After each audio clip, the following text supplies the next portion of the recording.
Welcome to FMA Talk Live. This is Datu Tim with my clutch backup man, Dean Franco. As I said before, Dean Franco. As we said before, I won the free agency draft choice. I got the Franco on my show, and there you go. So Mr. Botting, Dr. Botting, is on walkabout. He is in another part of the country, and unfortunately, with the time zone difference, he wasn't going to be able to make it. So he came on last minute, and I asked him earlier today, and he goes, "Let's do it." I'm excited. Just the fact that I'm the backup to PG Tye. I feel like I'm coming off the bench, and this big moment of the game, and this free agency. I think this is going to be a new thing for me. I actually think I'm just going to solicit myself to basically everybody. Okay, there we go. All right. Hey, you want me to share this? There we go. You heard it. What was that? Want me to share this? The FMA discussion? Yeah, there we go. I'll throw it out at FMA discussion. Screw you guys. You lost. All right. So not going to usually do our rant. I'm going to do a little baby rant, and then we're going to bring our guest on. And then, hey, Tuhan, Danny Terrell says hello. The first to say hello. How you doing, sir? He's still in Florida. I might be able to hook up with him while he's down there. I leave Wednesday for Florida. I'll be doing our training camp this weekend, and then I'm down there for the Maya conference the following weekend. Gosh. You're leaving just in time, right? Come on. I'm in Buffalo. I'm allowed. I know, since we're getting winter now in March, as far as Connecticut goes. Well, here's what I've noticed in general.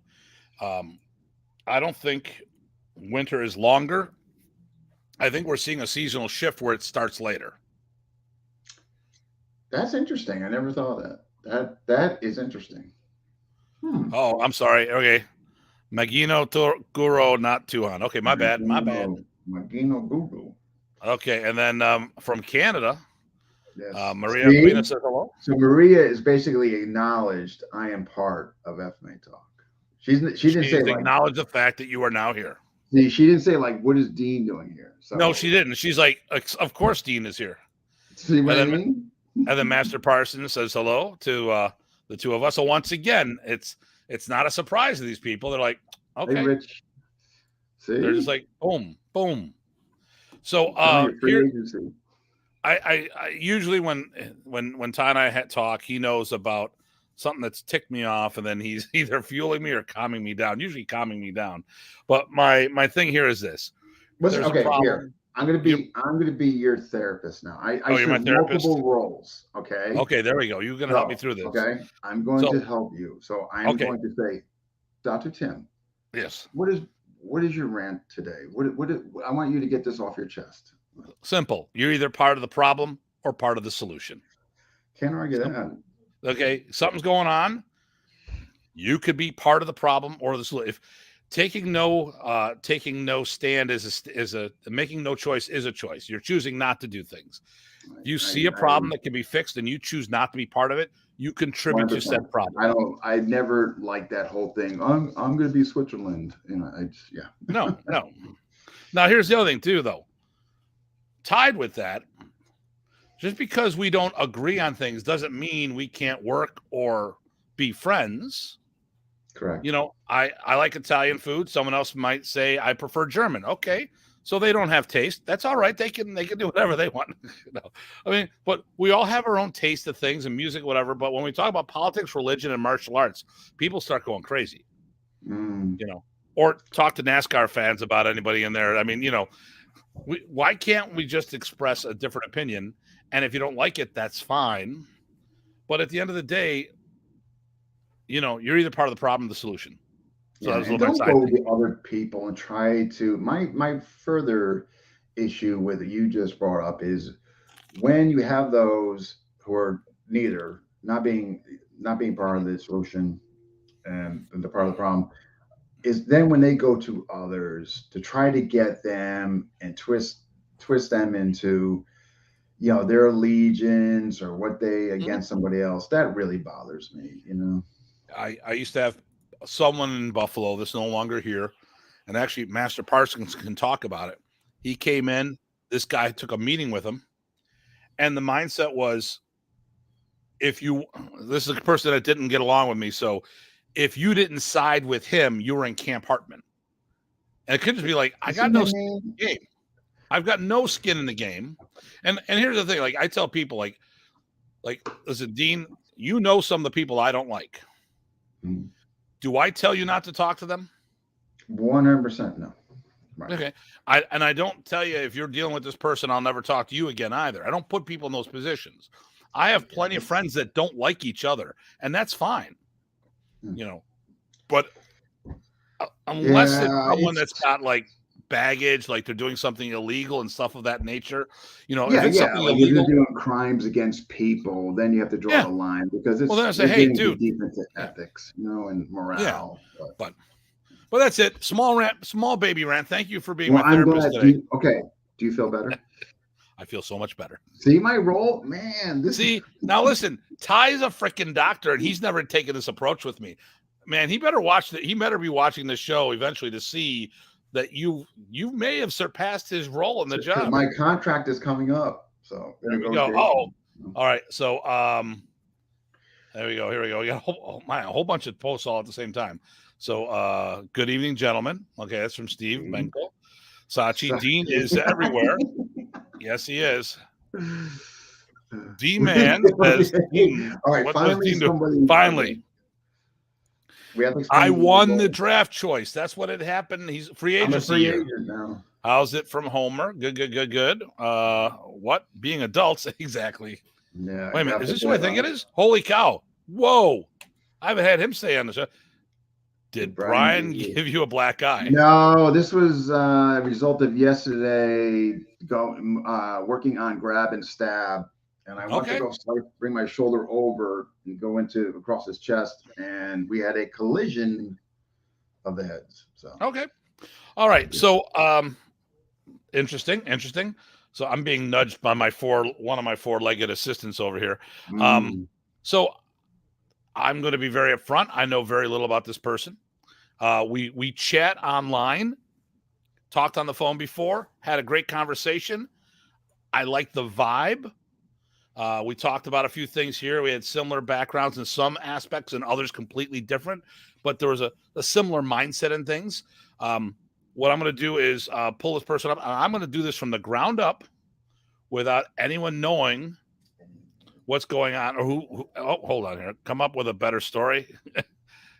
One that involves midgets. He's been talking to Chad doing a little too much there. But midgets would have been a good one, but I don't know if you can politically. Is that politically correct though today? I don't know. Although the hotel I'm in the Philippines, it's down the road, Hobbit House, but that's another story. Okay, all right. So, all right, it's already the wheels have already gone off the train here. So looking forward to this. Guro Errol, how you doing, sir? What's going on, gentlemen? So this is good. I mean, how's things in the New York area? Well, I'm Jersey, so same difference. Jersey, same thing, Jersey. It's good. A lot of pork roll, Okay. Here's one of your neighbors. There's Ace. What's going on, buddy? Ace. So we talked about a bunch of things, but I'm going to do this interview like that. This is the first time I'm ever talking to you. I want to just bring up some things. So some things are sometimes assumed, and we know what that does. So what is the system you train in, sir? So the system, it's pretty much Ballesteros Kali FMA Fighters. Okay. I've been training probably since like when I got here from the Philippines. Again, it was all backyard stuff, a lot of backyard stuff. Grew up, just a lot of violence around me. So growing up here in the States in the 70s here in Jersey, it was pretty rough. My father just taught me, hey, listen, this is how you fight. We didn't even call it arnis. Okay. So obviously you are Filipino. Yeah. And in the 70s, not a lot of love for foreigners. Now, I'm not going to say Asians. I'm going to say foreigners. And of course, isn't Jersey all foreign at times? But that's another story. But well, I grew up around the area. It was called Bound Brook. So in Bound Brook, there was a lot of Polish Italians. But in the section where I lived, it was the apartments where I thought it was just regular apartments, but it was actually like the project area. And it was pretty rough, you know, for someone to come here from the Philippines and only knowing Filipinos, and then seeing an array of other folks, then, you know, being called derogatory names and all that stuff. You know, a lot of crying going on, and that's, hey, this is what you have to do. So how old were you when you came over? I came here when I was 3. When you were 3. Yeah. Okay. All right. So obviously at prior. Well, Dean, I'm gonna let you take over for a minute. Sure. Yeah. So all right. So you came over at 3. I guess obviously you're getting acclimated. You're going to school and so forth and all that. I guess what was your at that early age? Were you experiencing this trials and tribulations? As a matter of fact, you know, growing up 70s, 80s, it wasn't the best for us growing up. You know, with Asians, we always had to take a step back and just be the silent folks. But I guess during like 8th, 9th grade, late 80s, early 90s, you know, we just got together, and after a while, we just got fed up, and that's where, you know, the groups happen. When you say groups, though, the groups.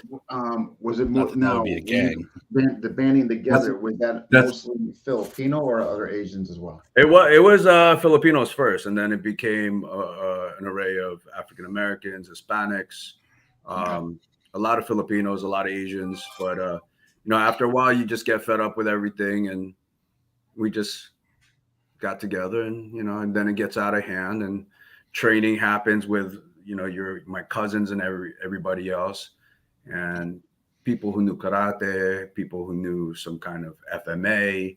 We would actually test on each other, but it wasn't as if, you know, it was a system. It was, hey, listen, it wasn't this is what's going to happen. Yeah. You know, if you fought this way, see what happens. And there's a lot of trials and tribulations when it comes to that. You find out what's real, what's not real. And then, you know, after a while, I got into high school wrestling, and then from there, you know, just still in that life, in that gang life. Oh, you said the word, because you know, according to Ace right here, first rule of Jersey groups is ... But since you said the gang, yeah, we get it. Oh man, the funny thing is, Ace and I, we've known each other for the longest time, but we never knew that we were both training. Okay, that's cool. Until probably 15 years ago, a little over 15 years ago, and we were like, oh, you train? Oh, I know this guy. Oh, I know this guy. Do you know Ace? I go, yeah. Why? He goes, oh yeah, he does Arnis. And we bumped into each other again, and you know, we rekindled our friendship. So a couple quick questions. I want to go back, but my four-legged assistants around here got a little verbal, because I try to put things in perspective for those who weren't around. You know, YouTube didn't happen until 2000, 2001. The internet didn't blow up. I mean, internet didn't blow up for a while.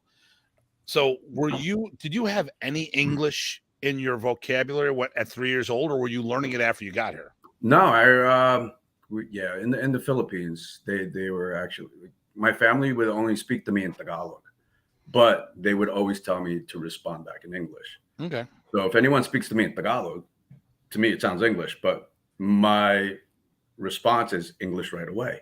Gotcha. So if anyone spoke, I mean, they'll say, "Oh, you don't have a Filipino accent." I'm going, "No, you're Filipino with a Jersey accent," which I think is hilarious. And I'm like, "Am I supposed to?" You know, especially when you call Sprint. You know, like, "Oh, you're Filipino," but yeah.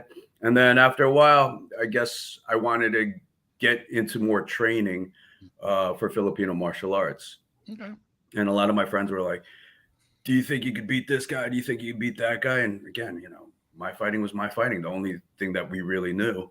And when I joined the school, they're I felt bad because they were asking me like, where did you learn that? I was like, oh shit, I think I'm going to get into a fight here. Yeah. So my wife introduced me to my old instructors, and they were like, where did you learn that? I'm like, uh-oh. And I whispered to my wife, I'm going, hey, I think we're going to get into some kind of fight. I think they're going to kick my ass here. But then I said, nah, I learned. They're like, where'd you learn that? I said, I learned it from my family. Did you ever use that before? I said, I think I am going to get kicked out. So I was just honest. I said, yeah. They're like, did it work? I said, of course. Next thing you know, they're like, so you were trained? I said, well, yeah, I was trained how to fight. They're like, no, that's Filipino martial arts, what you're doing. I'm like, okay, then that's what it is. I mean, yeah. So, being with this school for a little over 20 years, break away, you have to find your own path. You see what works, what doesn't work. And, that's what Ballesteros Kali is. I have a lot of our members who come from different martial arts, law enforcement, military, and a lot of them would always say, you know what, I'm going to throw whatever I learned away, and I'm going to just do what you do. I said, no, don't do that. I said, why would you do that? I said, you have so much experience. You guys have like 30 years experience. Why would you throw that away? I said, take what works and just add it on to our stuff. And I said, you can't go wrong with that. So what was the other system? I'm very hesitant to really say, but I was under the Cruzada system. Okay. The Acosta brothers. Okay. Yeah. Okay. But there was just a lot of things that would work and what wouldn't work. Well, I mean, was that your first FMA official? Yeah. And when we say official, I want to say structured learning. As we know, which, I mean, if you look at the Native Americans, a lot of times they taught fighting through games, and there's nothing wrong with that. There are a lot of different ways you can learn the process, but I would say based on what we consider structured learning, that would have been your first exposure. Yeah, that was my first exposure, and a lot of it, there was a lot of lightning. Okay. Obviously, when I teach, a lot of it is with lightning. And I remember you and I were talking, and I was just saying, hey, listen, I did modern, and you're like, under who? And I said, and you're like, oh no, that's pretty much Gombatan. I said, yeah. All right, it is what it is. This is what I learned. Comes from modern. I mean, modern Gombatan is a derivative of modernity. So I mean, there's nothing wrong with that. Yeah. So I mean, there was a. So Kurt says, I really wonder how many Filipinos have experience training with their family, learning how to fight, but without name. Moreover, it takes an outside source to give FMA a name. That's true. Think about that. Well, yeah, I mean, they had a bunch of people that over here. There's a lot of people that I admire that, they started out at, the same age as I did, but with a system. And, with their system, it worked for them. But, again, I started Ballesteros Kali because it was a mindset. If anybody ever asks, oh, how big is your system? It's not that big. I don't have any secrets. I don't go by that. Oh, you can't tell Dim Branco what you just learned today. And if you do, you'll be shunned. That's not how we do it. We train people, and if it works for them, it works for them. And I guess that's the reason why I broke away, is because if you question me, if any of my students question me, like, can you explain why we do it that way? And that's how I teach it. I'll tell them, hey, listen, this is what's going to work. And I'll explain to them, have you ever seen a person get stabbed or slashed? No. I said, okay, this is what's going to happen. Do you know? And I'll always say, listen, I'm not a lawyer, but I've experienced a lot of mayhem and trouble to let them know, hey, listen, if you do this, you better be ready to suffer the consequences, because our art is very, very weapons based. And again, I'm not going to teach tactical with the guns or anything, because I don't use the guns like that. I teach what was taught to me. I teach what I experience out there and what works. And a lot of times, most systems, Sachi. True. Yeah, I get that up there here. Oh, actually, well, Danny says, does it really need a name? Yeah, that's a good question, Dad. Does it? I think so, but that's another story. And most systems in the Philippines then, or maybe some still now, don't have a school or a system name. They just say it's our family system. Yeah.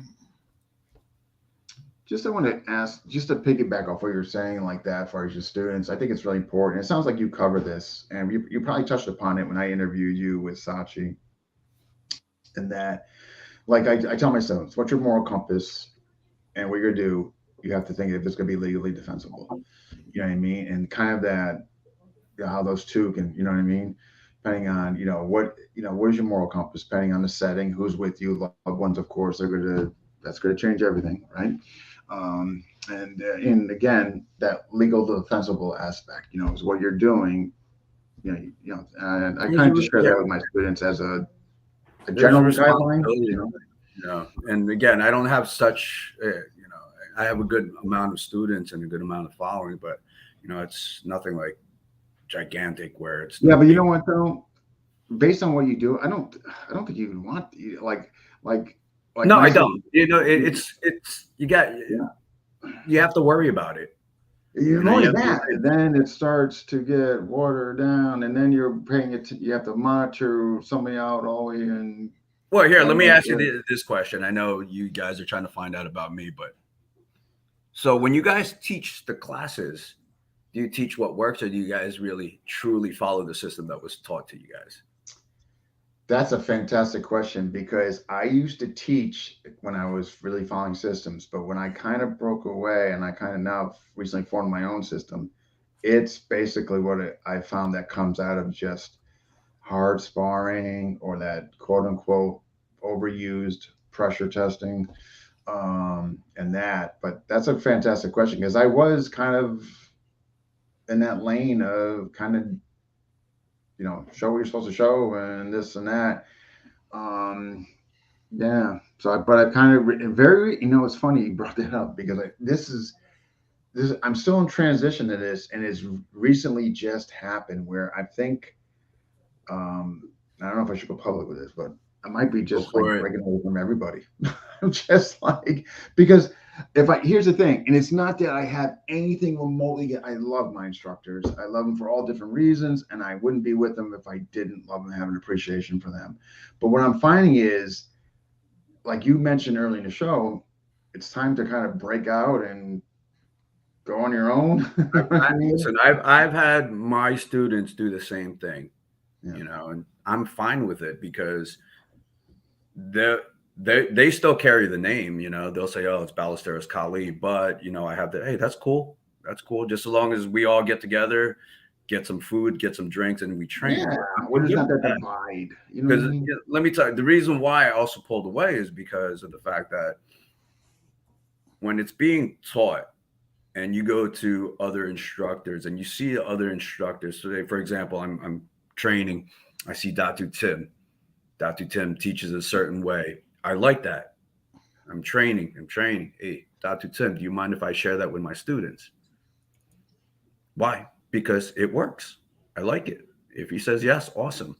But then there's other teachers out there who'll say, no, you could only teach this and this alone. But here's the thing. I've seen a lot of teachers out there. I've seen a lot of instructors. I've been to so many damn seminars that they're going to teach the technique. And I've said this on FMA discussion, that they're going to teach the technique. They're going to say this works. And then when sparring session happens, the exact techniques that they were showing flies out the window. So if you're going to teach, you know what I mean? If you're going to teach something and you're adamant that this is what's going to work, but yet you're trying to explain it to the best of your knowledge and you can't pull it off, I'll walk out of that seminar. And I took about 10 of my guys out of that seminar. We walked out. If you're going to teach it and you can't pull it off, then again, I'm not saying I'm the best, but I guess, no, and I understand what you're saying and your decision on, what you did. I guess my only question would be, and I'm not trying to defend the person. I'm just like, did he in the beginning? Did he make a claim that this has been proven, battle tested? Some of the instructors, yeah, we know how it all goes. because, I was taught by so-and-so, this is what happens in the tribe and blah, blah, blah. Tribe. Like Speaking of the this. tribe. But no, like they'll say this is what happens. And to me, listen, I've seen so much violence. I've seen people get shot. I've heard bones breaking. I've broken bones before. So if you're going to say something to me and you can't pull it off at a seminar, I can't believe you. I mean, it's just like false advertising. And I think that's what it is with Filipino martial arts is a lot of folks are so driven into the system, and I get, there's loyalty. I get it. But if that individual doesn't feel right or the chemistry isn't there, by all means, you don't have to be here. You shouldn't stay there because of loyalty. You should just really say, hey, listen, that does work. I like how they're teaching it. I'm going to use it. I'm going to teach it. You want to follow system, follow system. Again, I asked one of my older teachers, why do we do this move? Because it was taught by my grandmaster. And who are we to teach that? Or who are we to take it out of the system? I said, but that doesn't work. Can you show me why? And again, it wasn't I guess it was second guessing him, but I want to hear the validity of why it really works. And the answer was, it was taught to me and this is how it goes. But please, that way I could explain it to my students, because I'm going to look like a liar. Then it's going to show that my teacher is a liar. And that's kind of embarrassing. Okay. So, well, here's my approach on things. So I try to teach the art as a whole. And here's the thing. Who am I to say what should be disregarded and what should be kept? Now, I guess it really boils down to what's our goal. If it's just personal protection, then I would look at what material is relevant for the scenarios that I'm teaching. So right. I'm with Sheepdog Combatives. Prior to budget cuts, I've gone down to the Virginia Police Academy since 2007 as an adjunct instructor with this group. What we teach them is completely different than I teach my students coming through the door. Enforcement, and then and then I don't even talk about the logistics behind things. I've got other people in the group. I just talk about edged impact weapons. That's it. But I think the problem is a lot of people who are teaching are very uneducated. Now, if you look at the masses of people who teach Filipino martial arts as a whole, what percentage of them actually learned in a Filipino martial arts school or club? And what percentage learned in seminars? And if it's the latter, if that's the primary thing, is most of these, I mean, if you just see a seminar once or twice a year, how much are you going to retain? The other thing here, and then did you do a deep dive? If you're cross-training that means you're not doing as a primary system. So you're not taking your martial art training wheels off to really try to go all in. And I've seen this in many Filipino martial arts. We know in Filipino martial arts, there's a rich open hand element to it, but how many people actually teach that? I see mostly people teaching karate or taekwondo or kung fu, fill in the blanks, BJJ, whatever you want to call it, and then it's time to do weapons, let's do FMA. So they don't try to do it as a standalone. Now, what I look at material, there's martial art, there's martial sport, there's martial combat. Techniques fall into three categories, sometimes multiple ones: fitness, form, and function. Now, I'll do stuff that Professor Price has taught me, or my Balintawak Punong Ted, or whomever, and I'll have said that this is a drill, which means it's skill development. This is for precision. The problem is when I see all these drills and people try to say you fight with a drill, right off the bat, drills build skills. You will never fight with a drill, but the drill can be micro applications without follow-ups. You do some Rada drill. We're doing the umbrella block or the roof block. We're doing the block check counter. We're doing drop blocks without any kind of follow-ups that would, when you do a kata, if you do traditional katas, you do your move, you do the first move, you don't do the follow-up as the body falls and goes from there. So I think a lot of people misunderstand when they do a drill that it's not the same thing as working technique. It's attribute building. And I think a lot of these instructors are not educated, including some of the quote unquote masters and grandmasters that made up bullshit because they can make money off it. Because someone like Remy Praces traveled the world as a goodwill ambassador to the Philippines, and they say, oh, look, a Filipino can make money saying they're doing Filipino martial arts. And having been in the Philippines as much times as I want, there's more bullshit martial arts over there than real martial arts. And it's better to come, if you want to, fortunately, and I'm going to talk to you about another project later down the road, both of you guys, America House, but that's another thing. The United States is the best country in the world for martial artists because it is the number one location for martial artists to move to make a living. If you go to Europe, they went for a job like a nurse. Oh, that's stereotyping with Filipinos. I can't say nurse, but they went in for a job somewhere, and they do FMA or martial arts on the side. How many countries have the quantity of martial artists that come here to make a living?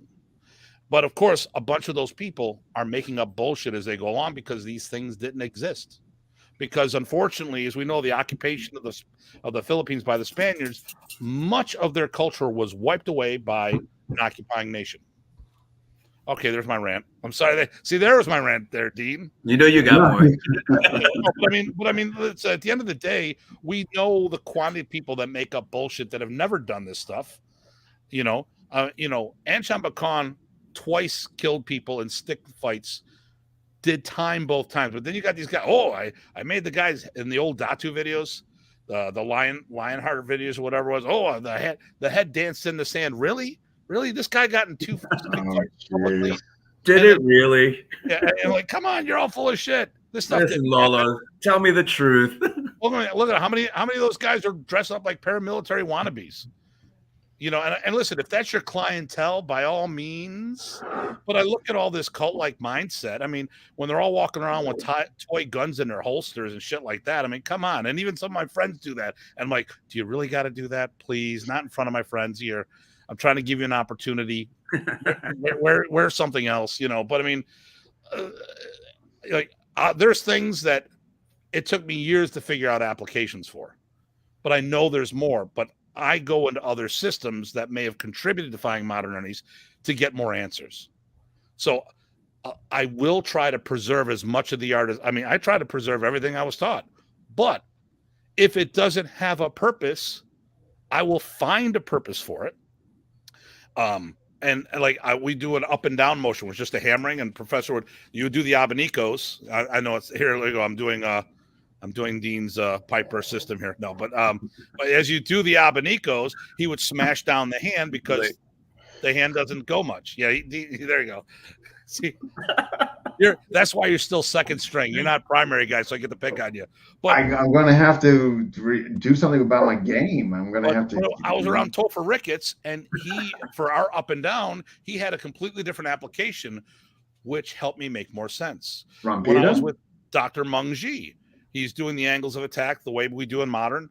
And if it comes from the right foot front, the left foot in front for follow through striking. And he asked me why I did it. I go, well, here are all the body mechanics, blah, blah, blah. He goes, well, I do. I go, you know why we do it, sir? No, please inform me. I go, it's a safety cutter strike to clear the path of the weapon. My God, that made it so much easier to describe. So I'm always a student for life. We have wristbands that we have, which we use for our belts when we're not wearing uniforms. And it says Praces Arnis on the top side. On the inside, students for life, because we're always looking for that mindset. So I do see stuff out there that I have in martial arts that I have not seen any application for. And I don't like the idea of just using what just works. Because, when you look at, like Burton, we had this conversation about Burton, who I love. He's one of my favorite JKD guys, and he's just going more about streamlining stuff. But it was all those other things he did built the attributes to make him who he is today. Yeah. So my only issue is I look at a lot of the stuff we do, like doing speed bag training, but I understand it and I can tell that to my students. I don't sit there and say this is going to work in a fight. This is bullshit. It's not going to work in the fight. We don't do pushing hands because we will push hands in the street in a fight, but the attributes that are developed from that can definitely be applied. So I walk that line. My thing is always about trying to find application. You know, definitely drills. That's one thing we do a lot. I mean, drills upon drills upon drills. And the best thing is, and I'm going to bring this with Sachi and Alex, who's part of who's TSR Kali. So again, a lot of it, you know, we stem from with the modern Kombatan, Doblete Repelon, lightning, and for me, it always falls back down to lightning and modern. And when we got Sachi doing the seminar with us, and again with Alex also, because I was egging Alex for many years. Alexander Guerrero of TSR Kali, I kept on egging him for many years. Hey, you have to do a seminar. You have to do a seminar. And we fed off each other nicely. Like we just followed. I mean, we had a schedule, but that schedule flew out. We just followed each other, and from empty hand to blade work, it all just fell into place. Sachi did the same thing. Sachi was the newcomer in our, you know, in the seminar. So, hey, you know what? Go first. We just followed along, and it all blended down nicely. So again, you know, it all falls down into. Let me break this down real quick. So I noticed. And as Datu was saying, hey, listen, you do the drills and then you start seeing things differently. You start understanding it more. So the same thing for me. I've been doing lightning for almost 20 years. And next thing you know, oh, I see something different. I see a different flavor there. Then I start seeing them, Alex doing some modern. And I start realizing 2 different steps that he did, different movements that he was doing. And I went, you know, I trained with this guy for over 20 years. And at that seminar, I just realized something, how he moved. And I'm going, oh, see, I'm still learning. You're always going to learn. And for the guys who out there who say they're not learning, or, you know, oh, this is my system, blah, blah, blah. Don't, I tell people, stay away from that system then. That's bullshit. Yeah. Stay away from that system if they say they're the grandmaster and they're never going to learn. So listen, I tell you what, Remy Pracis. Listen, he's my teacher. Of course, I'm a fanboy. I always have that loyalty, but I think I've got this. I'm fairly well rooted when it comes to talking about him.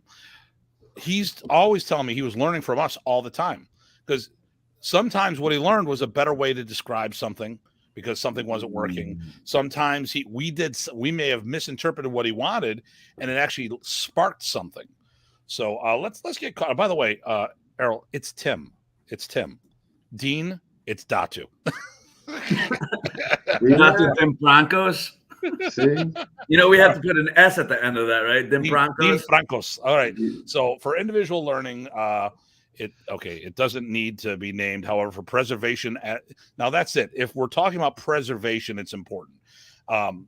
If we're and that's why I asked you, or I made the comment, if this is just about personal protection, we don't care if it continues on to another generation. But if we're having something that we want to continue on, and actually, I think if it does work for personal protection, then I would like to see another generation, because if it worked, I think the problem is with traditional martial arts, people said it worked for my teacher, but enough generations down the road, times have changed. And we have to change with it, you know. And that doesn't mean that the formula doesn't work. We just have to adapt the formula to the new values. Well, yeah, so, as in fighting nowadays, back in the day, it was always about, hey, listen, 80s, it was Kung Fu. Yeah. Kung Fu. Then Kung Fu fighting. Then Ninjutsu. And we saw all the progression. And nowadays, people will always ask, who's a better fighter, Bruce Lee or Jet Li or whom? I'm going, hey, listen. It's always going to evolve. Yeah. Do you remember in the early 2000s when they used to say, "Oh, anti-grappling"? I couldn't stand that. I could not stand that. That came from Chuck Liddell. The whole Chuck Liddell. Oh, that bothered the crap out of me. Okay. So here we go. So from Canada, Hiltz is popping in late. Matt Jones says hello. He's from Connecticut, if I'm not mistaken. Danny. Matt Jones from Connecticut? On what? Matt Jones from Connecticut? Yeah, it's from Violante's club. Oh, if I'm not mistaken. Oh, yeah. Okay. Yeah. Yes. It depends on what the individual wants to learn, or is it just fight or learn an art of the system? Exactly. Hey, Frank from Connecticut again. Frank There we from go. Another Connecticut, whatever. Yeah. Dan, we love Danny Terrell here. There are things I've taught system-wise that I don't use, but I will say so. I've seen it work by others, or it may not work for someone else. And that's the other thing too, is I have things that I do and say, listen, I can't pull this off. I don't have the skill set. I've seen it pulled off, and now you got to figure out if it's worth your time and effort to put into it. I mean, I remember when Heo Choi came in, they talked about him on the UFC, and he used to do a hop spin back kick and split open a canvas heavy bag because it would bend so much. And they said, well, what if the Gracies asked you to, when they were challenging, I go, I do hop spin back kick. And he would have done it. And he could have done it because, well, we know the UFC was an infomercial for Gracie Jiu-Jitsu, well planned, well executed. But the thing here is, it may have worked for him because of what he did, but it may not be practical for us. So let me see here.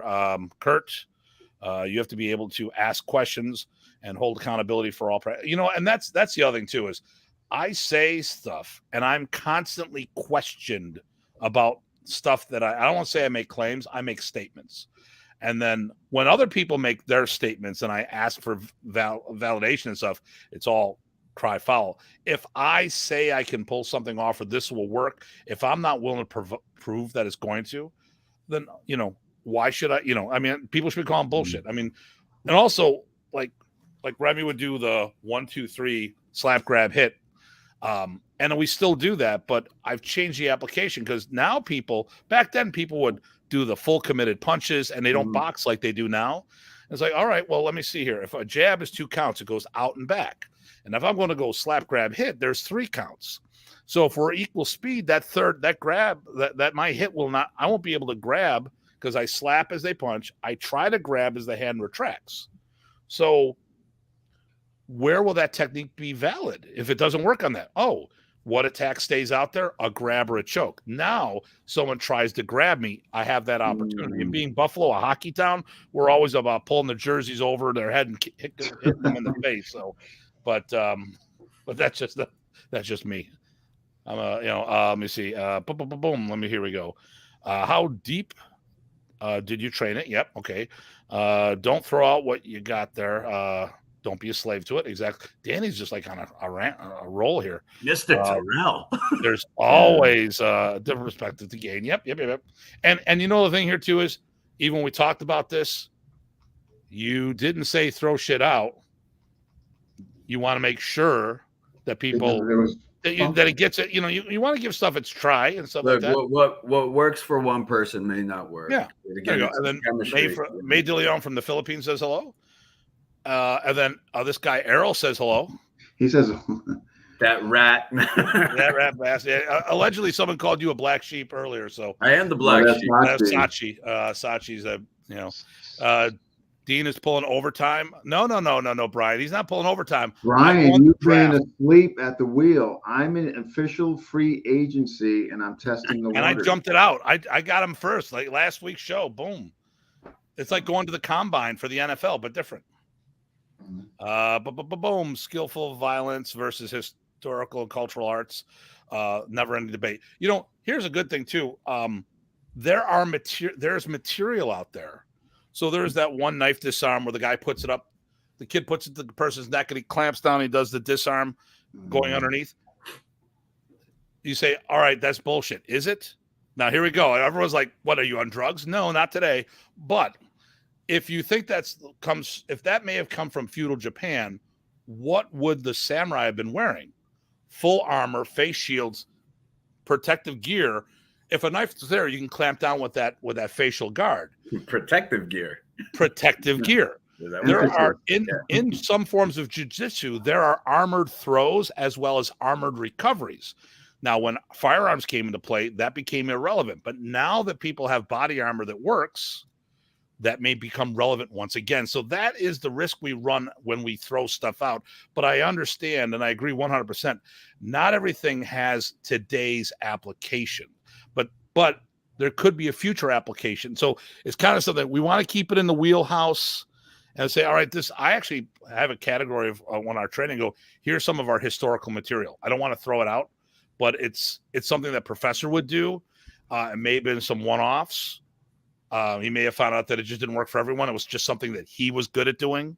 Because there's that also too. It's like, hey, there's Hartmanisms that I will not teach my students. I can pull something off that my students can't. Why? Because it's just something I do, whatever. And I've seen that with a bunch of people. Like, yeah, well, what's that? I can't teach my students. Oh, it just doesn't work for them. It's a me thing. Okay, I gotcha. So Sachi, agree with lightning, for an example. We do serrata with sticks or espadiadaga. Did I wait a minute for lightning? Does he do lightning and serrata, or is he saying lightning? No, lightning is it's we start off with the serrata. So okay, all right. I was thinking serrata screamer. Okay, my bad. Serrata espadiadaga. Okay. We never tried knife dueling or currently add knife to work in serrata based concept. It still works. The highest was the transferable few adjustments, like more compact movements. Okay. I mean, Sachi and I, we had that discussion before, like you said, we would teach certain individuals in certain groups a certain way. Yeah. If it's our public class I'm going to throw it out there, Infinity Martial Arts in Old Bridge, New Jersey. So with the students there, we have to teach them a certain way, sticks. We're going to teach them stick fighting, stick drills. And then for certain individuals who are more advanced in Kali, then obviously we're going to teach them more stuff. Military, with that certain group, we'll teach them a certain way. Law enforcement, and with law enforcement, when you sit down, they're going to tell you, oh, you can't hit them here, you can't hit them here.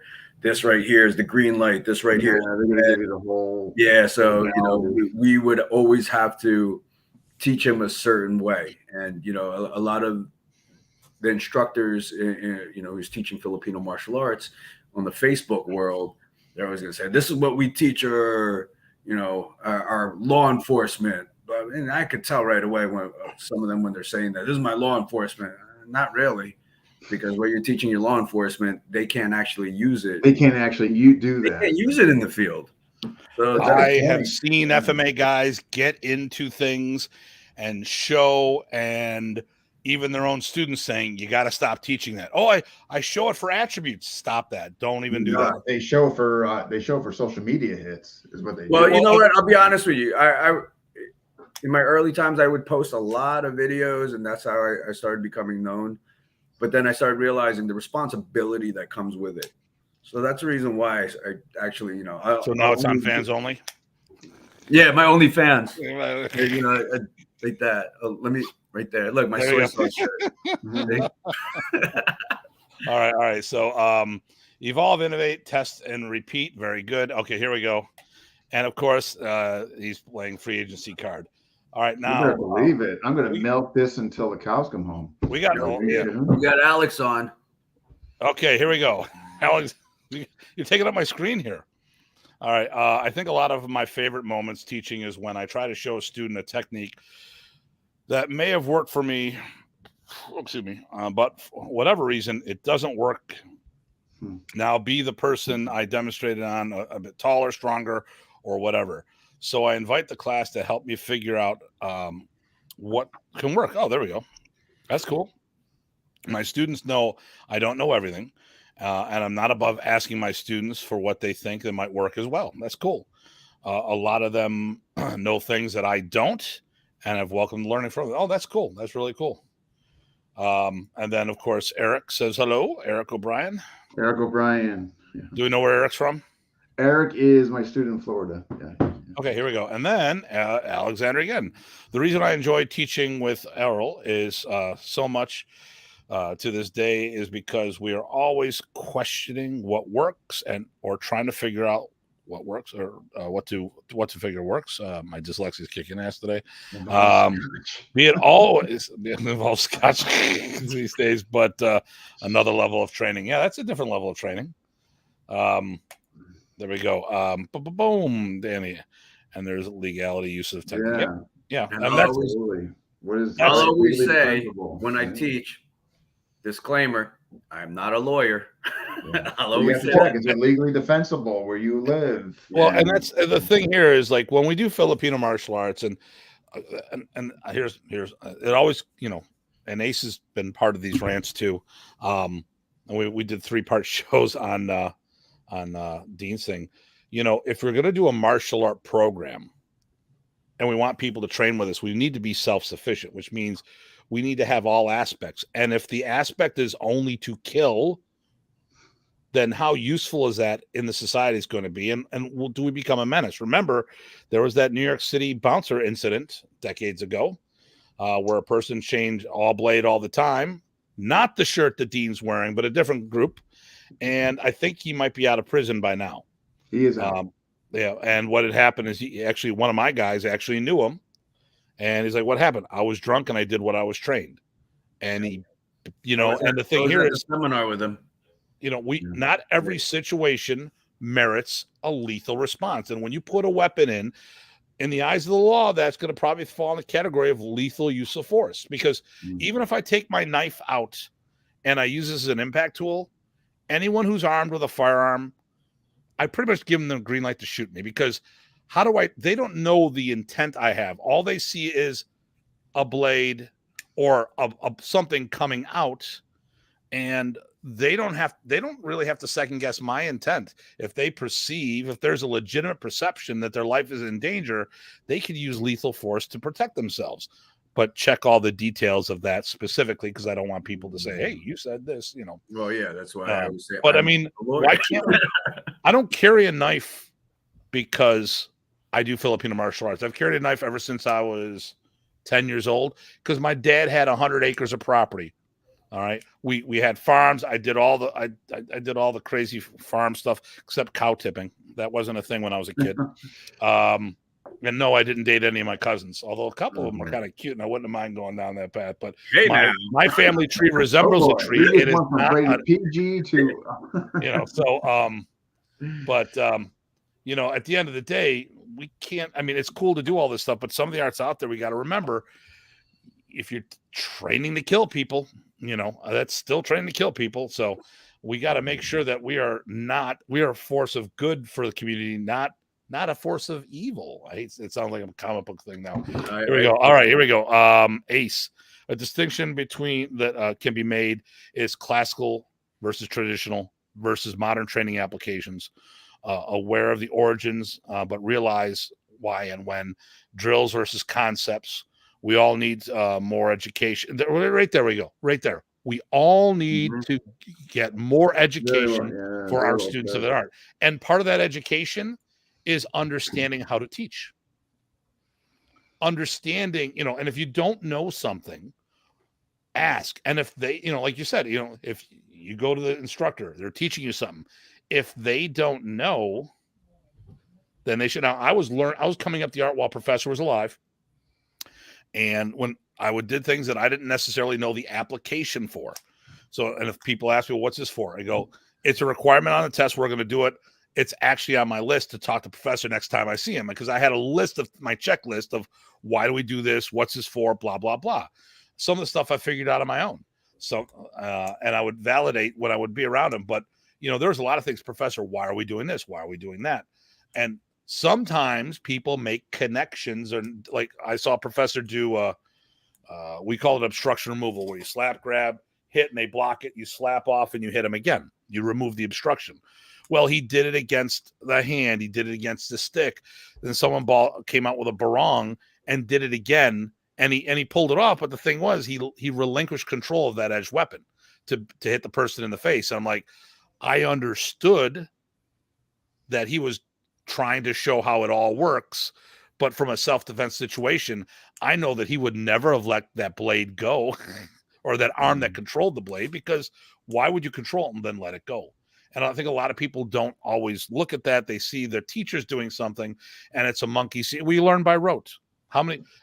That's the good thing I liked about the Filipino martial arts. I always felt we were more encouraged to ask questions than some of the other martial arts out there. Although I do see some of this do what I tell you stuff. And to me, the first thing in my mind is you don't know what you're doing. But that's my knee-jerk reaction. And sometimes when I'm teaching a seminar, I say, listen, do it this way. I'll answer questions later. Because I've got a progression. And, sometimes it just, you don't want to talk so much. Okay, Lightning Scientific's main method is a Panay Island Serrata system, different than karate. Okay, gotcha, got it. And then as a 5'3" Phil, I didn't even think you were that tall. No, as a 5'3" Filipino. They put him in the water. You're 5'2.5", brother. Yeah, there we go. They put him in the dryer too long and he shrunk him. No, but I had things were to as now I'm in my 50s. I have things to change. Okay, that's cool. So I gotta stop. I like Ace. I like messing with Ace. Kurt, accountability for teaching skillful violence. Define falls under what is your why? Okay. Oh, okay. Now we've got a stalker. Ace or Errol, have you seen our shows a lot? Is he here? Fart in the Wind has appeared. And he was moldy cheese at a moment at one time. He's gone back and forth. So did you miss me? Yes, because one of my kids missed the toilet. I feel hard than Nancy. Okay. Oh my God. It's not going to stop. You know the other person we're missing right now, and I'm going to talk about it. Renee Kokolo, the Canadian dog. Renee, yeah. We're missing him. Okay. Stand your ground laws. Yes. You have to understand whether you're in one of those states that have that and stuff. Boom. I carry a knife and a fork. Obviously not a true Filipino martial arts because it shouldn't be a spoon. Spoon and a fork. Spoon and a fork, baby. Because it'll hurt more, but that's a Robin Hood thing. Reasonable fear of death or great bodily harm. Yeah. Did you feel your life was in danger? Yeah. And then here we go. To PG Errol's point, his understanding of growing up in violent culture always allowed him to connect his teaching to a violent art. This is as much a mindset and maybe why some can pull off what they can and others can't. It's a fantastic point on the mindset. That's okay. Oh, I knew he was there. Yeah. There's Renee. I'm just here listening. Okay, so Renee, you didn't say hello, guys, and Tim. And this was a point. I had a debate with Rubio. Well, I was on a show. It wasn't a debate. We talked about old school fighters and new school fighters. Yeah. And one of the things I would talk to people, I could develop these new school fighters would kick their ass. I'm like, and we talked about all these different things. But the new school fighters are still playing a game. The old school fighters, we're talking about the Filipino masters. This was a way of life, and it's a whole different animal. I mean, listen, Errol, hearing about your background, and I know a bunch of top trained fighters. I'd probably pick you before these top trained fighters because you know what happens in the street. And when I roll with people, like I'll do some jiu-jitsu every now and then, and this, that, and the other thing. And when we start doing throws, they're like, well, that's the wrong thing to do. Well, what do you mean? Well, you should do this, that, and the other thing. I'm like, I'm bouncing some guy's head off of concrete. I'm not doing it on a tatami mat. So I don't give a shit what you're doing. I'm doing it from a different purpose. And a lot of people fight in the ring and they don't know how to fight in the street. Exactly. Well, survive in the street. Here's the thing. We joke around with the title Black Sheep, and with my group, we're like, oh, Errol's the black sheep. Errol's the black sheep. Yeah, that's cool. I'm cool with that. But here's my knowledge of what happens out there is, I'm going to hear it a lot from a lot of the FMA practitioners for how many, you guys have been doing it for how many years. And I'm always going to hear, well, it's about the tradition. It's about the history. Well, first off, I'm Filipino. I know my history. I know what FMA culture is. And I'm not going to disagree with you. But what is Ballesteros Kali? Other folks I'm reading on here, well, you could teach the tradition. You could teach the art of fight. I'm going to be honest with you. Listen, I teach what I know, plain and simple. I'm going to teach. Yeah, this is who I am. If you want to come to my class, come to my class. If you don't, you don't. If you don't like the way I'm teaching. But when I tell people, and I have some students before question me on, I said, so what, you don't believe me? And I said, if you don't believe me, you don't believe me. I'm not going to make you believe me. They're like, no, I just wonder. I said, listen, I hear it from my lolos. I hear it from, my old uncles who are telling me about their fights. I know real fighters. I know real gangsters. And I know people who lie about their fighting. So when someone tells me, I had talks with other people from AK. I spoke to some of the Tuhans. We rolled in the same groups growing up. Mm-hmm. And we, one time they would, hey, do you remember that time in Queens? You guys were getting into some kind of big fight. So-and-so called us. We were there to back you up, and I'm like this. Oh, I remember that time. And I said, you guys were standing over in the corner. Yeah. We had those conversations and it was cool because we all grew up in the same area. So for folks to say to me, oh, I can't, I'll be honest. People don't like me. I'm big whoop, but I'm going to tell you the truth. If your system is good, your system is good. But if your system sucks, your system sucks. But don't tell me how I should be teaching my guys. And, in Filipino martial arts, in this world, in the martial arts world, I know true badass people. So, we capture a lot of these guys, especially in the Filipino community, in the Filipino martial arts community, because of the fact that we train knives. How cool it is. It's cool. Hey, look, we got weapons. It's cool. We beat the crap out of each other with sticks. That's cool. But here's the thing. A lot of times you don't have to try to be such a badass or, make pretend you're a badass. If you believe in your system, do it.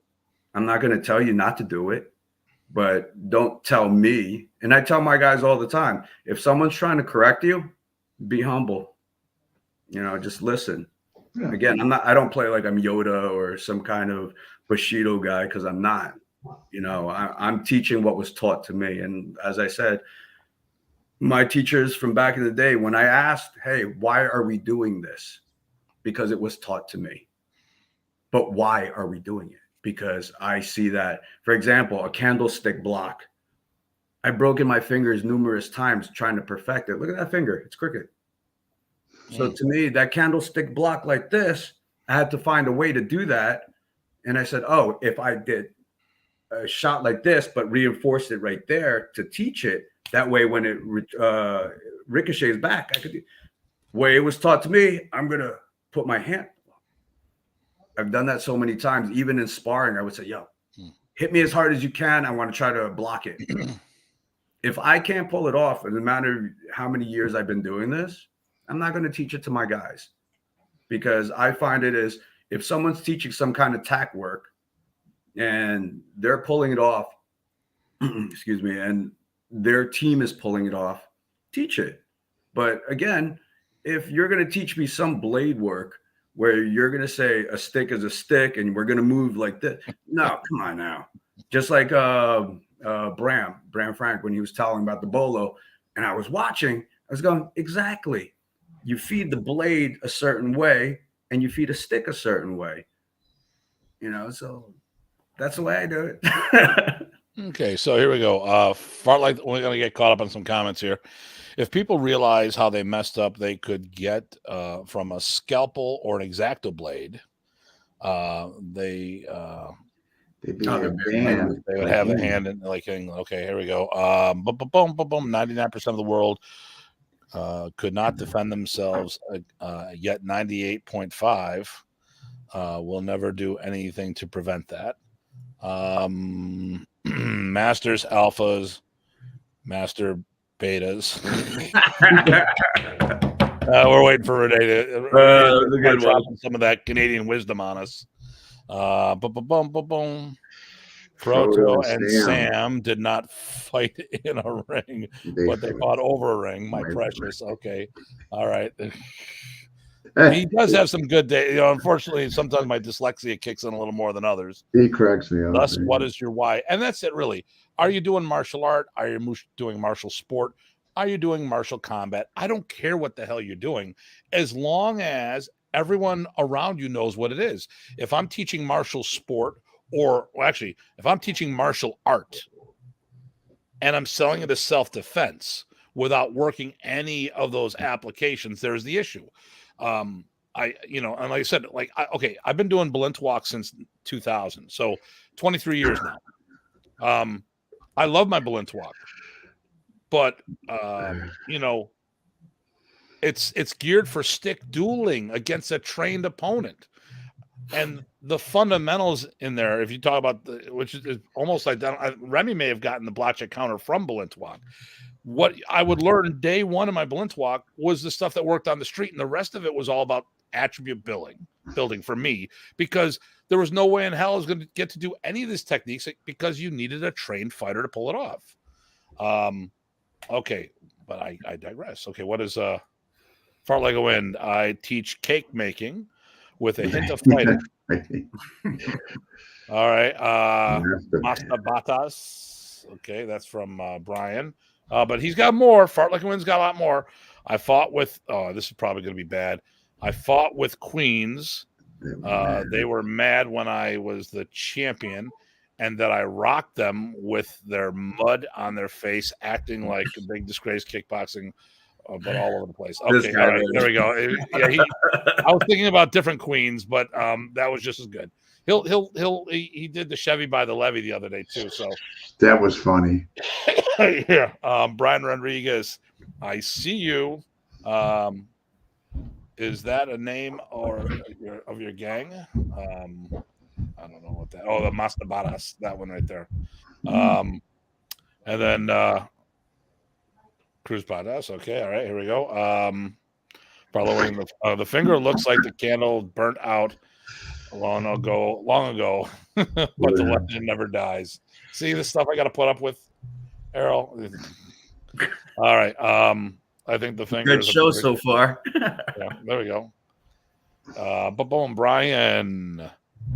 Brian Rodriguez for live. Okay, here we go. Kara. Okay, this is someone from New Hampshire. Okay, New Hampshire, right? Wondering if Dean took a black eye over to take over Ty. Oh, he told a story which wasn't good enough. Apparently not. Having midgets in there. It could have been that he fought Ty for the spot. One will never know. Yeah. He says it was a knife defense training accident. Why didn't you just say that's your Tuhan level instructor? Yeah. There you go. Dean, if you're getting beatings at home, put your hands on Renee, I can't tell you how much I appreciate that. Blink your eyes twice if you're in trouble. Yes. Go on. Blink. Renee, I'll be Facebook messaging you. All right. But many don't realize the difference between art, combat sport, and reality. And that's, and I remember having a discussion with some people, and they made some comments about that. Like, well, some of these kickboxers are really good. And no doubt, there's nothing wrong with a cross in a street encounter. A jab, cross, hook, up. There's nothing wrong with that. But they don't understand how to deal with a broken bottle, a 2x4, stuff of that nature. And when I think of the self-defense scenarios, a third of all attacks are weaponized. Well, did you know obviously martial arts is a big ego for everybody. So I remember conducting a seminar where I used to teach. It was they're closed now. It was Legacy Life. So I was teaching over there. I had at least like 30, 40 participants from different groups of martial arts. And they were all good. They were very good at what they did. But I think I stepped on a lot of egos. And I said, hey, listen, I'm here for a mindset. I'm teaching you what I know.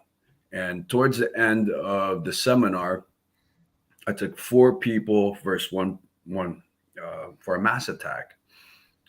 So we did that. And a lot of the high-ranked people who are there, again, they're good at what they do. But once you put a weapon in their hand or attack them with a weapon, they freeze.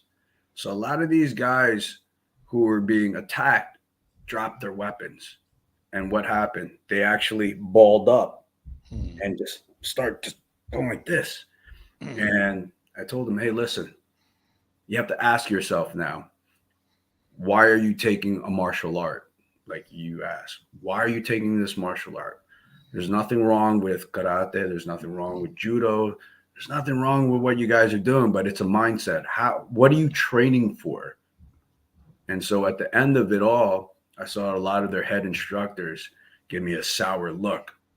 So moving forward, 3 months later, we're doing a follow-up. A lot of those guys never showed up again. So the owner of the school said to me, you actually hurt a lot of their feelings and their butt hurt.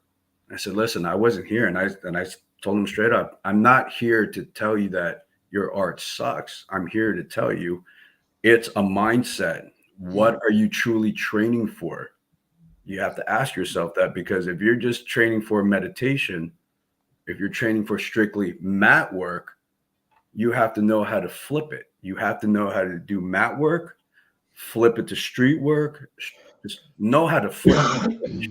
So again, there's a lot of ego. There's a lot of ego, and they get stepped on, and you know what? It's your mindset. Like, I've seen a lot of Krav guys really good at what they do. And I went to another school and I was watching one of the Krav guys, and they were teaching knife defense. Well, they were teaching the knife defense and everything. Well, guess what? He goes, and I hold the arm back here, but he had the wrist, it was loose. So at the end of the class, he asked me, he goes, tell me what I need to work on. I said, wrist control. And he was just like, why? I said, do that same technique to me. Did the same technique to me. And all I did was tap, tap, tap. I said, you feel that? He said, yeah. I said, listen, you're a bigger guy than me. You're a stronger guy than me.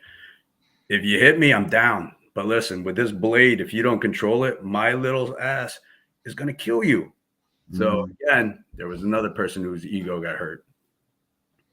At least he asked you, though. He did, but you know, like a few weeks later, we started talking, and he even told me, "Yeah, I was kind of pissed at you." I said, "But you asked me." Yeah, no, that's what I mean. Like, you can't be upset when you ask an opinion. I said, "I'm not going to tell you. I'm just, you asked me, I'm going to tell you." Yeah. I think part of the thing these days is there's schools out there that don't do sparring anymore, because and this is not a bad thing, as once again, as long as people understand, some schools are more about character development and gross motor skills. It is an activity for people to do. It's like, like doing Taibo or something. It's not meant to be. And I'm okay with all of that as long as all the participants knows what's going on. If you're coming to me for self-defense and I'm giving you character development and physical exercise, for me, martial arts, the tip of the spear is combatives, but there's a lot more to martial arts than just combatives. But unfortunately, a lot of schools have gone down that path. Like I said, I know schools that have gotten rid of sparring because they lose students during it. So Brian's taken off, evidently. Then Renee, thank you so much. Goes everyone. There we go. Fart like a window. How does he wear gloves with a pinky like that? Talk about the stinky pinky. I don't. Let me tell you something about that. It's my other left hand. It's your other left hand. There we go. All right. And then Kara's from Massachusetts, missed the beginning. Fart like a wind. Dean, next time you get to mess up dinner, your wife. Oh, I'm do not really, ask twice. Yeah, well, it could have been worse. If you would have asked her a second time, you'd have a matching one. I'm definitely taking that advice. Okay. Eric, Guru Dean's eyes showing the pressure testing. Yeah. Ram's horn. Then Dean there. Okay, Dean's making his comment there. Kara, okay. Hey, I saw last night too. A little darker now. Hope you are okay. And Kara, okay, that's you responding to Kara. Same when suddenly there are multiple tacklers versus one-on-one. Yep. Okay. Fart like a wind sounds like a karaoke. They think they can sing and they get to the mic and the stage. It's showtime. Very good. All right, Renee. At my seminars, I tell people we are going to do mass attacks, so they get freaked out, especially when I start taking my clothes off. Okay. I would like to attend that seminar. I would like to. I'm gonna pay extra so I don't have to attend. You know what? Seminar. I know how you got that black guy. You got the PP Sinkiti there. That's why. What's that? I said you got the black guy from a PP Sinkiti. Yeah. COVID helps some schools use a reason why they don't have to do contact. Well, actually, I wonder about this. I mean, this is actually, you know what? That's a very interesting. See, I think, and remember we were talking about some political stuff recently there, Dean? Yeah. I think a lot of the stuff now is because and we've regressed as people ever since COVID hit. I mean, it's crazy on how much we've degenerated when I'm out in public, because people were hiding behind masks for over a year. They did social distancing. There was no consequences. You did all these Zoom meetings and stuff like that, and Zoom seminars, which really, even though I do hybrid, I don't like doing Zoom strictly because I need people to see to work out, and I need people to see me throw people around. I mean, I need to see that connection.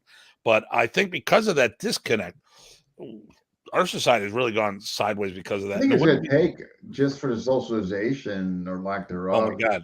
I feel bad for these kids. Take a year or so, you know what I mean? Yeah, people get reacclimated, if you will. You know, I think it's going to take 5-10 years to get us back on point. You think that long? People are dumb. Back to classes. Yeah, man. In the trap, once one can't punch very hard, but they can still poke, slice with a blade easily. Yep. Yeah, absolutely. All right. Then I teach combat cake making. I figured that. I knew that was it. I thought I saw you on Cake Bosses. Ace. They just made a decision. They figured either way it didn't want their students again, or was happy with where they were ranked. Better to be honest than not to be there. Collective vision and individual growth. Okay. Oh, Sifu Mike. Awesome channel. Thank you. Just found a couple weeks ago. I'm going to definitely keep watching. I don't hear many people speak about attributes lately. Take care, guys. By the way, we're not going to be here next week. I'm going to be in Florida, and I do not give Ty the keys to the car. All right. Ace, I brought my daughter to PG Errol at Legacy because I respect him. Okay. Well, there's brother. Seminar theme. Okay. One guy, 2 sticks. Okay. All right. Ace. Okay. Far like a wind. 5:00, 9 p.m. in Michigan. 6 places are closed. Eat dinner inside. Okay. Not bringing Coney Burger back to my dojo. It's 9-5 places, 10 miles. Had to drive, find one place open. Okay, all right. The number one thing about Zoom is the amount of people instructors have been able to reach. Yes, otherwise, so when I do my sessions, sure. I do a hybrid. So I actually have a physical class going on, but some of these people that are teaching now, they're the only person in front of the camera. I just think that's we don't need an excuse for that anymore, because people should be able to get a partner to demonstrate the material on. When we did that joint seminar, Dean, you had somebody with you to demonstrate your portion. Yeah, I've only did one, and unfortunately, I just couldn't get a person. I think it was actually with the one with Tuan Jack. But every other one I've had a partner. Yeah, I totally agree with you. Just to, and not, I mean, obviously somebody to demo on the energy. I mean, yeah, all the above. Well, and like I said, like PG Craig, he's gone to a bunch, and he goes, there's a bunch of top tier instructors I no longer want to watch, because all I see is them doing. They're in front of the camera doing forms, for lack of a better term. Yeah, I don't really enjoy it myself. I kind of find, and I think it's nothing against obviously the teachers or the instructors. Obviously, it's just that I like seeing it done. It helps me learn a bit when I'm actually seeing it done against somebody else. I need that visualization. I do have some. I mean, like, I can separate the professional critique versus the personal critique. Some of these people are my friends, but it really, I think they're doing us a disservice. It annoys the hell out of me when now there's no excuse for not having a partner. Yeah, now that we're kind of hopefully and it's like, come on, it's like you doing forms and calisthenics in front of us. And like, do we really need that shit? But okay, hey, I got a question for PG Errol. Errol, why don't you? So hopefully, I mean, this is going to happen, because I'm really looking forward to meeting you in person. And matter of fact, I have a couple things I want to run by you, as far as knife stuff and all that. I can't stand that 2-on-1. Hate that 2-on-1. But what we got coming down? Me, you, Sachi. Yeah, we're gonna have a group. Me, you, Sachi, Alex, and Wilton. Wilton Valerio, he's a TSR colleague. He's with Alex. So I mean, whenever we get together, it's a good seminar. I mean, 3.5 hours. It feels like it's only an hour. I mean, Ace has been to a seminar, so he had fun. So, but again, yeah. So after we do that, we barbecue, we get drinks, we eat, whatever, exchange. Sometimes sparring goes on. Unfortunately, I can't spar because my shoulder is jacked up, but I'll do it. I got my left hand, so we'll see what we can do. I'm looking forward to it. I think it's gonna be really neat.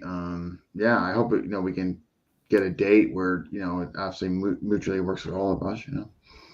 Yeah, we're trying to get away from the summertime, but obviously it's falling. It looks like it's falling that way. But it'll be fun because we'll have. Dean, you're having your event this weekend, right? Rich Parson teaching on it, my dog. Yes. I believe, Adam, I'm going on 12 to 12:50, and I think it's a charitable event. That's not you, isn't that John McClane? Yeah, but I think Rich Parsons is part of it. Yeah. Okay. Yeah. So that's part of our sheepdog combatives. John. Well, he's an ex-operator, so he uses the name John McClane because it works out well. Yeah, that's okay. So that's okay. I didn't know if that was this weekend or not. I come towards the end, Sachi, when the drinking starts. Yeah, there we go. And then there's do you have a specific spot you're in Jersey or? Yeah, I actually teach at my buddy's gym, Infinity Martial Arts. Infinity Martial Arts. Yeah. Okay. So I mean, how many days are you there? Say that again. How many days a week are you there? I'm only there once. I used to be there 3 times, but the new job, and then gotcha. After COVID and everying changed. Yeah, but I mean they're back in full force. Their school is popping, but it's now I started a new job. I'm always in the 5 boroughs. Hey, you got to do what you got to do, right? So I wish. Right, so yeah, I hate the Zoom 2 years of hell teaching on it. Yep. Actually, I tell you what I really do is I like the hybrid seminar. So what I'll do is I have a physical seminar going on in my school, and I'll have virtual attendees, and they also get to watch people pull reps, and they see me do corrections and stuff like that. And I make sure everyone gets a digital copy. That I'm okay with because there is something physical going on. And even like when Dean did the show, then we were doing the double header, and people got to see us work out while Dean was making corrections, which worked out really well. I was actually during COVID, I was teaching outside. We had a park. It was freezing, but you know what? It actually made things a little bit more different when you're training outside with all that gear. It's freezing. How long can you hold that stick? Well, you didn't have to deal with Emperor Cuomo. Oh, jeez. That was a rough couple of years there. Okay, Danny. I try to have a partner, but sometimes traveling doesn't. Yeah, I get that. Yeah, that's legit. Morney does the same thing when he's out of town. But generally, Coach Danny always has a partner there. If you're traveling, logistics. You know what I mean? Constant craving for partners. Yep. Yes. And Sachi. I'll come towards the end when the drinking starts. LOL. Okay, here we go. The best part of Jersey is when the U-Haul. Wait, the best part of Jersey is when the U-Haul. Okay. Truck. Oh, truck. It's the now Levi Valley, New Jersey. Come on now. All right. I didn't get that because it must have been thing area. Thank you for showcasing. No problem at all. And then thanks. Okay, that's you. And then Fart Like Wind or reach out to. Guro Ace, if you're still present, I need to touch base with you, please. Okay. So, do you have any? You're talking about you guys are doing something. Do you have any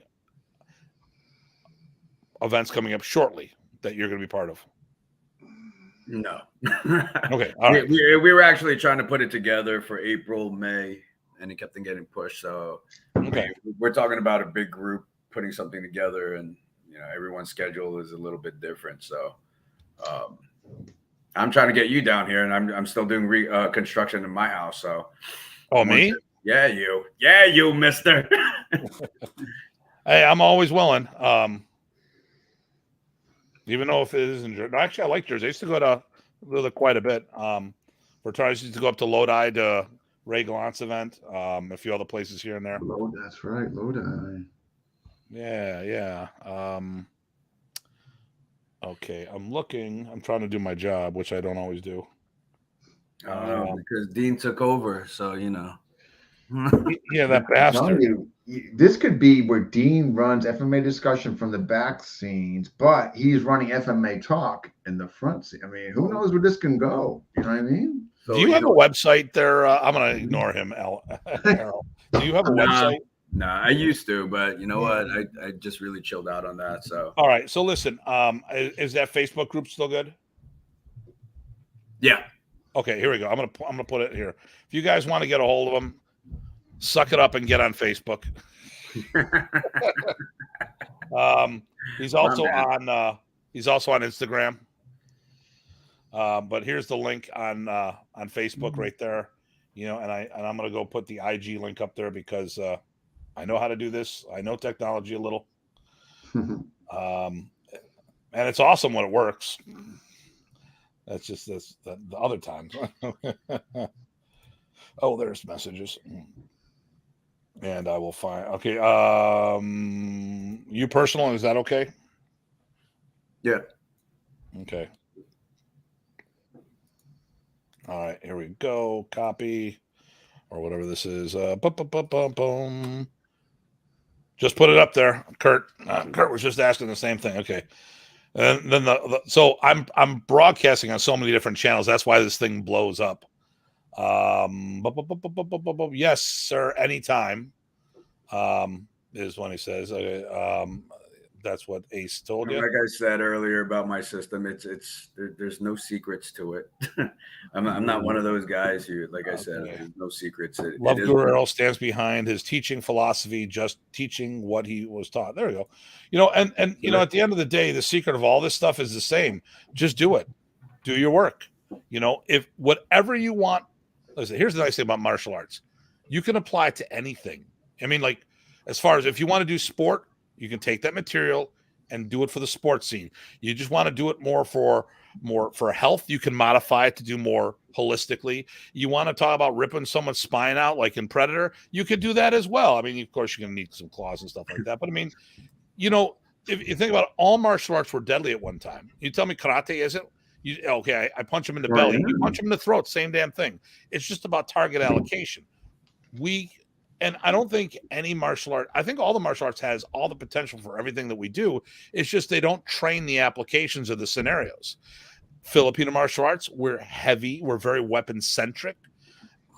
And people misunderstand, think that we don't have any open hand combatives. And a lot of times it's because the people who represent FMA has learned it as a secondary or tertiary system and hasn't put the time in or hasn't left their primary system.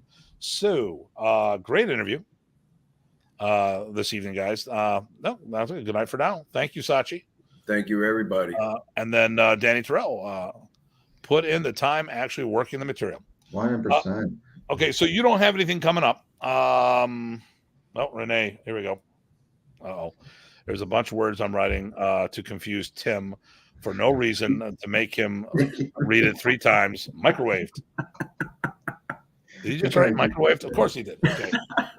That's the problem. I am dyslexic, and then my eyes are jacked up. I think when I got bounced off the wall in a gym class.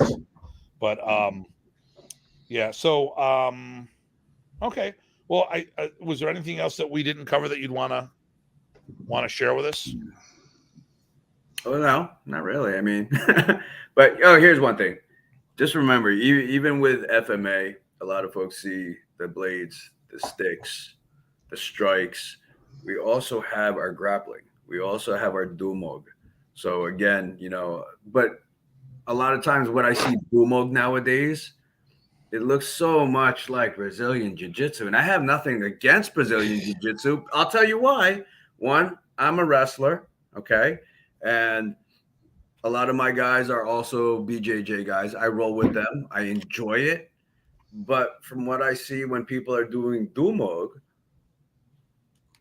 It looks like BJJ, and I get maybe that's their evolution, perhaps.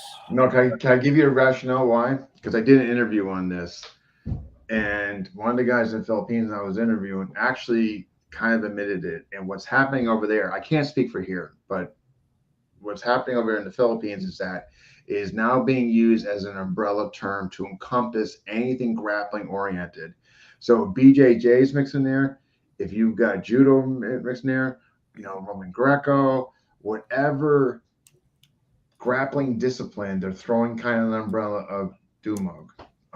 And this guy kind of admitted it to me because I'm saying like, hey, I'm seeing a bunch of different things, and he goes, oh yeah, I see a lot of their guillotine chokes and everything. Oh, it's totally guillotine, but the way it was applied, I'm going, that's BJJ, my brother. No, and I'm gonna guess maybe that's happening here a bit, but he fully admitted, like he was very open and fully admitted that, yeah. No, because when I'm teaching, I say this is Dumog, what I'm showing you, and then I'll say this is wrestling, what I'm showing you. Yeah. This is BJJ, what I'm showing you. I'm going to incorporate it into what we're doing right now. But again, I'll be adamant what I'm teaching. I'm teaching you Dumog. I'm teaching you wrestling. I'm teaching you BJJ. So I teach Filipino martial arts. A good chunk of what we do is from small circle jiu-jitsu from Wally J, which is a derivative of Danzanru Jiu-Jitsu. I'm open with my students when I'm teaching. Since I'm teaching a Filipino martial art, I will use Filipino terminology, but I'm very upfront with where our material comes from. And I go, even though we say Dumog, it's really Jiu-Jitsu. But I've watched people, masters / grandmasters, back in the 90s, teaching Dumog Buno, and it was classic mount guard pass reverse from Brazilian Jiu-Jitsu. And too many people are drinking the Kool-Aid. And these are guys I like even, but at the end of the day, it's this Filipino? No, you're a Filipino. You're a Filipino teaching BJJ. Look at Manny Pacquiao is not a Filipino martial artist. He's a Filipino doing martial arts. Or maybe he's a Filipino martial artist, but he's not doing parantukan. He's doing boxing, Western boxing. Okay. Again, like I said, there isn't anything wrong with that. No, nothing wrong. Just as long as they're being honest. Yeah, they're saying, honest.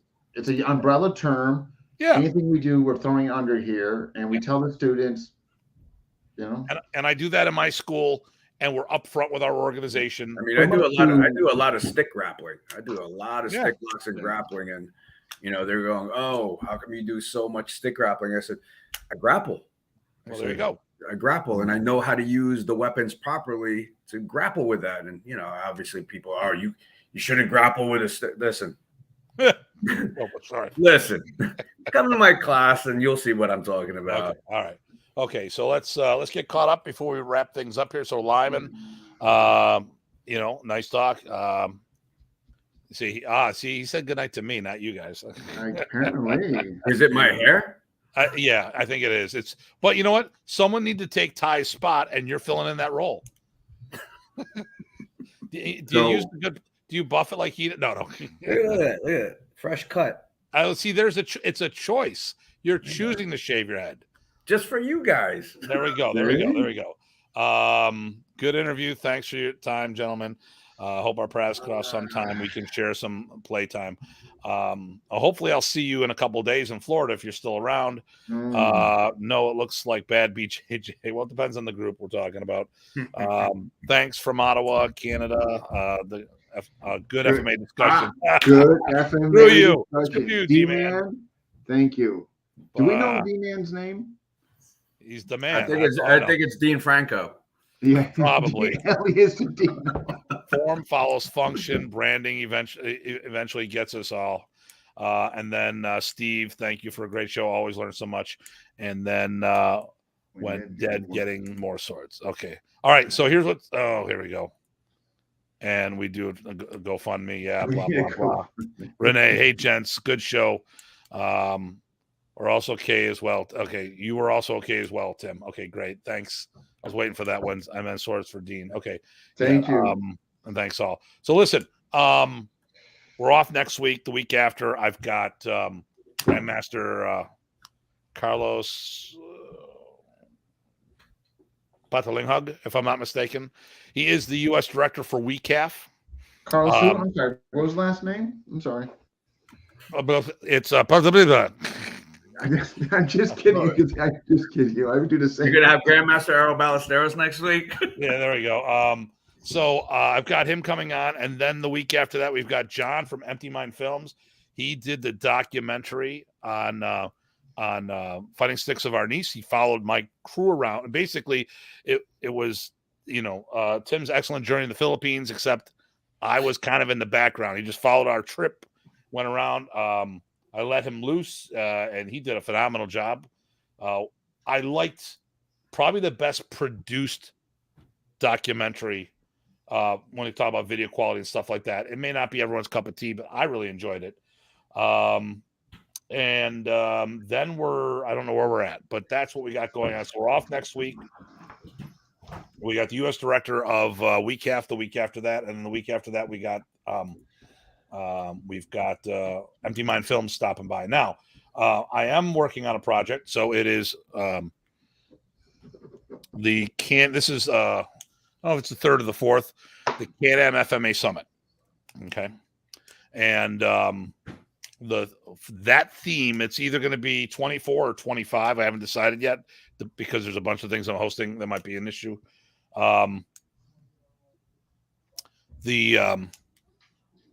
It's about people who've learned the art in North America. So, we've talked about a whole bunch of times about education systems and delivery systems. So when we do that next one, I'll let you guys know about it because I wouldn't mind having Errol on along with us. And then unofficial comment. I've been I'm allowed to just tease it. I've been reached out by a group to start producing content for an online video company, which we will be talking about. Supposed to release in this spring. There's other people who've been asked, some really top tier people, and Dean maybe. We're talking about that. But I can't talk about it now, but I just want to throw it out there. Some stuff is going to be coming down the pike. So listen, thanks guys. Just stay on in the back for a minute here. I'm going to just take you off. And I'm going to take. Okay, Dean, you can stay on because it's, you're taking the spot. You got to take the spot. So, you got anything you're doing? I just want to know how you gonna. I mean, you gonna let Ty down easy? I mean, what do you? Yeah, it's gonna have to be nice and easy. But he might be watching this now. I might not have to let him down at all. He may already know. So, listen. And Dean's still doing FMA discussion. He's just pinch hitting for us, which is always cool. And the unofficial guest on the show. And he's that guy that you just never know when he's going to pop in. Had the Kelly Warden one. There he was. So, yeah. All right. Well, listen. Hey. What do you got going on? Do you have something coming up? Yeah. Okay. I got that thing. It's kind of geared towards charity. That's Saturday. Okay. Then April 1st, I got to do the Piper Camp. Okay. And then. Well, we're up in New Hampshire together. So the fourth or third. Well, wait. Third weekend, fourth weekend, yeah. Yeah, because I think if I'm not mistaken, I think there might be 5 weekends in April. Oh, I got to see about getting Terry Dow and the invasion on the show before then. Well, here's the thing too. I was saying, I'm so glad you brought that up because I was going to bring you and Terry on. Okay. But we could do the invasion. We could do the invasion on your show, and then I could just bring you and Terry on. Yeah, that'd be great. Cool. Yeah, so, but we always got to brainstorm. Yeah, but I just think really going to be jealous. To hear Terry talk about his event again, and then I'll say we could segue the whole FMA invasion. And yeah, sounds good. All right, well, listen, everybody, as always, please stay safe and stay sane. This is Datu Tim and filling in for Ty, but might be permanent. We never know. Dean Branco. Jim Bronco. We will see you all soon. All right, hey.